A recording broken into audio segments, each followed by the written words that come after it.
Hey everyone, it's Mrs. Nasers here for another chapter of Charlotte's Web by E.B. White. Thank you, Scholastic, for giving me permission to read your book during this time.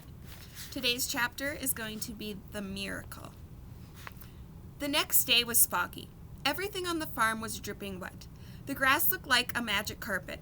The asparagus patch looked like a silver forest. On foggy mornings, Charlotte's Web was truly a thing of beauty. This morning, each thin strand was decorated with dozens of tiny beads of water. The web glistened in the light and made a pattern of loveliness and mystery, like a delicate veil. Even Lurvy, who wasn't particularly interested in beauty, noticed the web when he came with the pig's breakfast. He noted how clearly it showed up, and he noted how big and carefully built it was. And then he took another look, and he saw something that made him set his pail down. There, in the center of the web, neatly woven in black letters, was a message. It said, "Some pig." Lurvy felt weak. He brushed his hands across his eyes and stared harder at Charlotte's Web. "I'm seeing things," he whispered. He dropped to his knees and uttered a short prayer. Then, forgetting all about Wilbur's breakfast, he walked back to the house and called Mr. Zuckerman.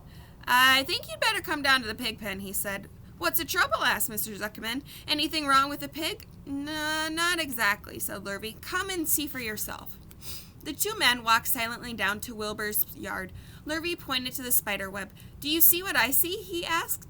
Zuckerman stared at the writing of the web. Then he murmured the words, "Some pig."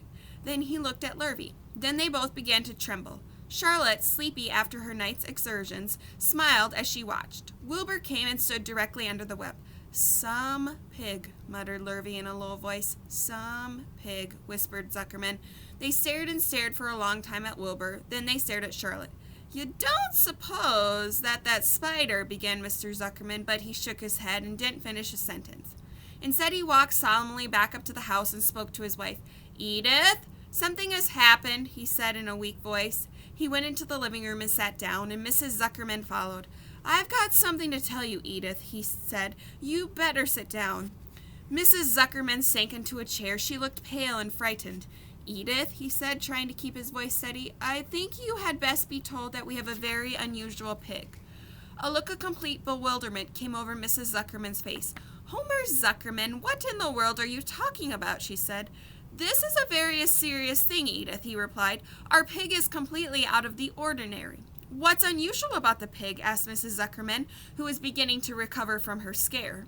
"Well, I don't really know yet," said Mr. Zuckerman, "but we have received a sign, Edith, a mysterious sign.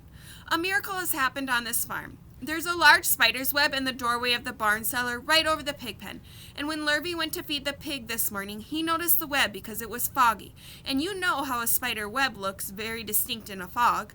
And right spang in the middle of the web there were the words, 'Some pig.' The words were woven right into the web. They were actually part of the web, Edith. I know, because I have been down there and I've seen them. It says, 'Some pig,' just as clear can be. There can be no mistake about it. A miracle has happened, and as a sign has occurred here on earth, right on our farm, that we have no ordinary pig." "Well," said Mrs. Zuckerman, "it seems to me that you're a little off. It seems to me we have no ordinary spider."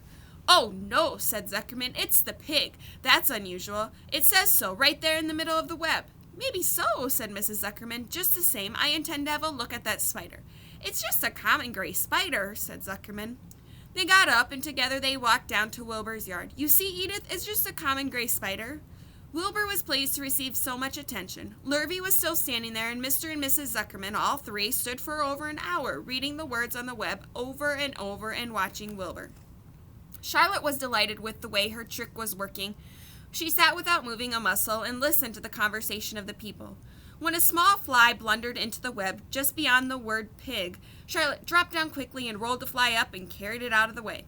After a while, the fog lifted. The web dried off and the words didn't show up so plainly. The Zuckermans and Lurvy walked back to the house. Just before they left the pig pen, Mr. Zuckerman took one last look at Wilbur.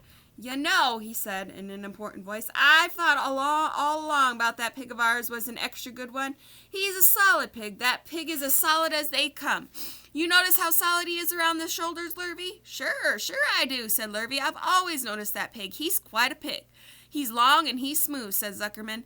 "That's right," agreed Lurvy. "He's as smooth as they come. He's some pig."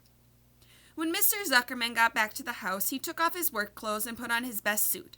Then he got into his car and drove to the minister's house. He stayed for an hour and explained to the minister that a miracle had happened on the farm. "So far," said Zuckerman, "only 4 people on earth know about this miracle. Myself, my wife Edith, my hired man Lurvy, and you." "Don't tell anyone else," said the minister. "We don't know what it means yet, but perhaps if I give some thought to it, I can explain it in my sermon next Sunday. There can be no doubt that you have a most unusual pig. I intend to speak about it in my sermon and point out the fact that this community has been visited by a wondrous animal. By the way, does the pig have a name?" "Why, yes," said Mr. Zuckerman. "My little niece calls him Wilbur.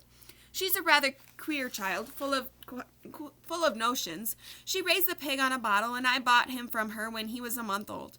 He shook hands with the minister and left. Secrets are hard to keep. Long before Sunday came, the news spread all over the county.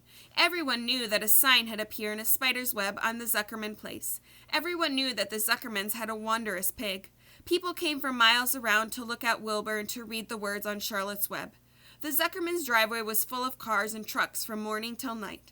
Fords and Chevys and Buick Roadmasters and GMC pickups and Plymouths and Studebakers and Packards and DeSotos with gyromic transmissions and Oldsmobiles with rocket engines and Jeep station wagons and Pontiacs.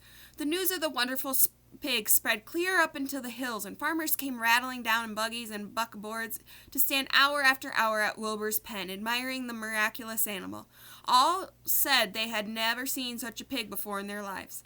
When Fern told her mother that Avery had tried to hit Zuckerman's spider with a stick, Mrs. Arable was so shocked that she sent Avery to bed without any supper as a punishment. In the days that followed, Zuckerman was so busy entertaining visitors that he neglected his farm work. He wore his good clothes all the time, got right into them when he got up in the morning. Mrs. Zuckerman prepared special meals for Wilbur. Lurvy shaved and got a haircut, and his principal farm duty was to feed the pig while people looked on. Mr. Zuckerman ordered Lurvy to increase Wilbur's feedings from 3 meals a day to 4 meals a day. The Zuckermans were so busy with visitors that they forgot about other things on the farm. The blackberries got ripe, and Mrs. Zuckerman failed to put any blackberry jam. The corn needed hoeing, and Lurvy didn't find time to hoe it. On Sunday, the church was full. The minister explained the miracle. He said that the words on the spider's web proved that human beings must always be on the watch for the comings of wonders. All in all, the Zuckerman's pig pen was a center of attraction. Fern was happy, for she felt that Charlotte's trick was working and that Wilbur's life would be saved. But she found that the barn was not nearly as pleasant. Too many people. She liked it better when she could be all alone with her friends, the animals. All right, tomorrow we will continue with this book, and I hope you join me. Thank you.